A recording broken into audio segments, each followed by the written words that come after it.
Hi, how are you? Hope you're doing good. I'm okay, and I'm Princess. Today I want to talk about loss. Loss is hard, and it's sad, and it's a tough moment when one loses another person. We lose people through death or a breakup, and even losing a friend is a loss. So when we experience such losses, psychology says we go through 5 stages or one goes through 5 stages of experiencing pain before they finally accept and let go.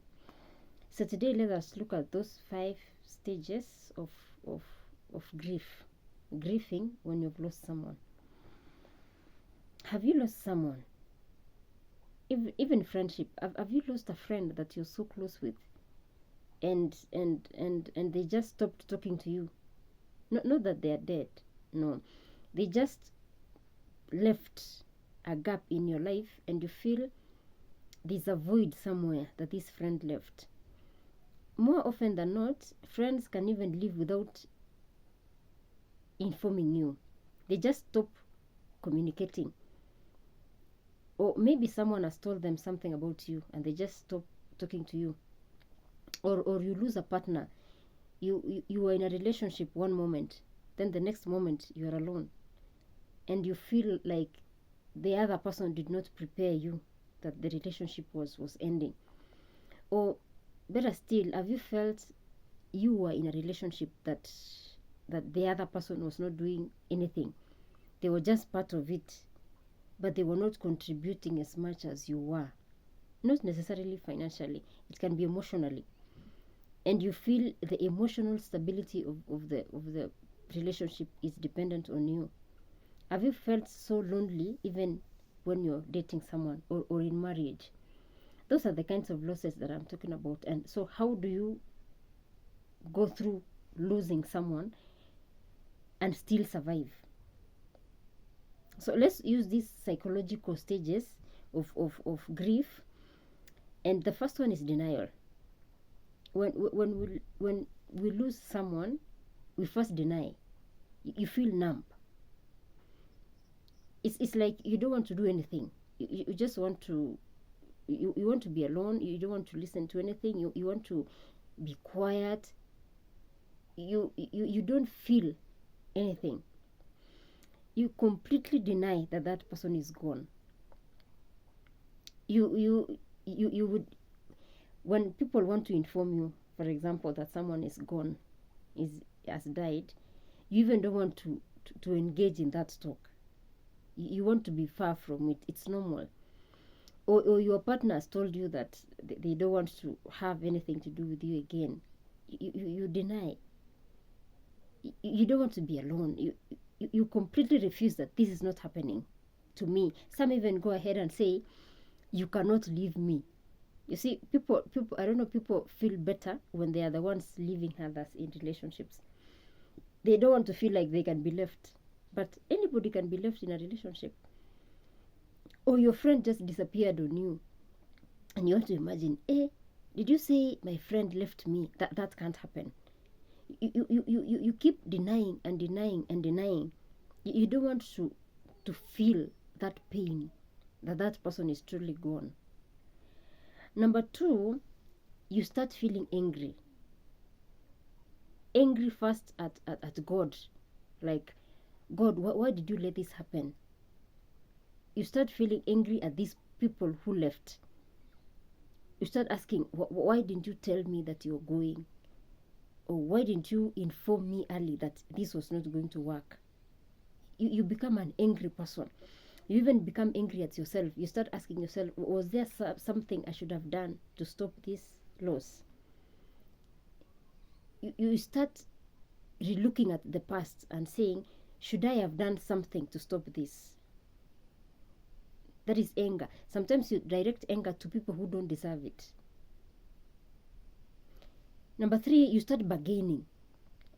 You start now seeking God. You tell God, Why did it have to be me who is feeling this pain?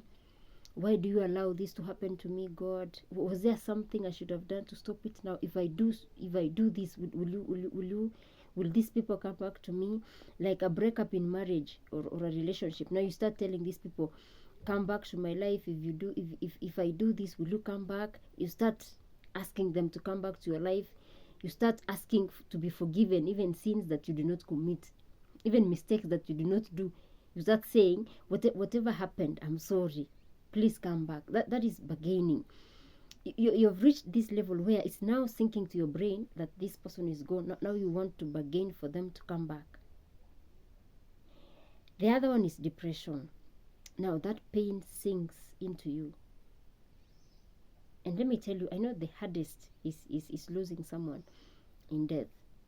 It's hard because it's a finality of sorts. And you now it gets into you that you'll never see these people again. Now it gets to you that this is a finality. This is the end. That's when depression gets into you. But thank God for friends and for people who surround you. Sometimes it's good to accept help from people, because this is when now the pain will go through you. The actual pain will actually happen to you, and it's an inevitable path that we must go through. But again, we pray to God to always hold us, never to experience losses. The other one is acceptance. Now you begin accepting that this has happened. Someone is gone from your life, and you have to start a life without them. That's the final acceptance. That somehow, by grace, you will survive it and you will move on. That somehow God will hold your hand and you will survive. And acceptance is the last stage. And I'm not a psychologist. I don't know how. This is just a study that psychology has said that these are the different stages that people go through. I'm not a psychologist myself, and I cannot claim to know what people go through in pain, because people experience these things differently. And I'm not saying the way you went through it is wrong. Grief is not something that you get prepared for. So I just want to talk more about losing a friend or a person in a relationship by a breakup. That's where I want to talk about most. That there are those friends who live our lives, then they go ahead and talk about us. You want to go and talk about how I was when I was your friend, so that the secrets that I told you, you want to expose to the world, and say, this is how the princess behaved, or this is how someone behaved when I was their friend. When I tell you things before we break up as friends, it's supposed to be confidential. I tell you these things because you're my friend. If you're not my friend, I wouldn't have told you those things. So why do you go ahead and expose them when you've broken the relationship? And why would you want to look like the good one? If you are exposing me as a bad person after a broken friendship, why don't you also expose your side, your negative side, as a friend? And those who leave their partners in relationships, and then you go ahead and start discussing the negatives of your boyfriends or girlfriends, ex-boyfriends and ex-girlfriends, or ex-husbands and ex-wives. Do you have ex-wives? Yeah. Why do you go ahead and discuss them after you leave them? Yet when you were with them, you were happier. You persevered that relationship for a reason. Now that you are out of the relationship, we don't want to hear the bad side of it. That time when you're going through those things, you were happy. So after the relationship has ended, don't tell us what you persevered. It was your choice to live in that relationship. It was your choice to stay with that person. So don't come out here and tell us, oh, I left so and so because of this, I left so and so because of this. We don't care why you left. Don't come and talk about people negatively after you leave them. It's just wrong. When you decide to leave, leave. But don't go and spoil other people's names outside there.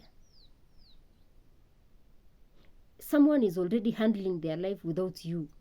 So we don't need you talking about them negatively to add salt into their pain, into their wounds. Don't do it. Whatever reason, if you feel that you cannot solve your issues in a relationship or in a marriage and you've left it, you made a choice to leave. That's the same way you made a choice to stay for the few years or days that you stayed. So don't come out here and start exposing the people that you once loved. Just move on with your life. Let the other person move on with their life. Have you wondered why, even after spoiling people's names, they will still get better relationships? They will still get better partners than you. It doesn't mean that when you spoil their names, now everybody will start hating them. And again, when you go through these stages of relationships, if you're still at a stage of bargaining, of losses, where you want to ask your partner to come back to you, please go back to understanding why you do something before you do it. Don't just wake up from a relationship and leave. Understand why this person will not work for you. You don't just wake up from a marriage and say, I'm leaving this marriage. You must sit and find out, why do you want to leave? Where are you going? Are you sure you want to leave? So that by the time you make a choice of leaving, there's no room to come back. Don't allow the small issues to make you leave a relationship that you've built for years, or a marriage that you've built forever, and you want to get up and go.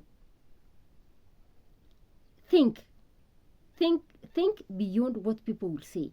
Think beyond what you will feel for a moment. Think beyond your anger.